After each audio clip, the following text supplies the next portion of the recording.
सबसे पहले बात करेंगे वफाकी वज़ीर इत्तलात अता ताहिर का बैनुल अक़वामी और मकामी मीडिया नुमाइंदगान के हमरा लाइन ऑफ कंट्रोल का दौरा किया गया। वज़ारत इत्तलात ने मीडिया के नुमाइंदगान के दौरा में सहूलत फराहम की।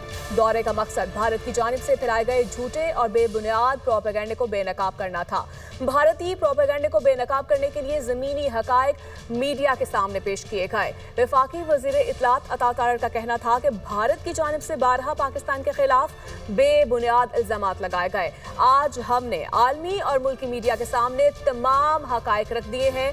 जो मुकामात भारत ख़याली दहशतगर्द कैंप्स करार देता रहा वो दरअसल आम शहरी आबादी के इलाके हैं। पाकिस्तान एक जिम्मेदार रियासत है जो न सिर्फ इलाकाई बल्कि आलमी अमन के लिए भी पुरअज़्म है। पाकिस्तान दुनिया के किसी भी हिस्से में दहशतगर्दी या दहशतगर्दाना सरगर्मियों की मज़म्मत करता है।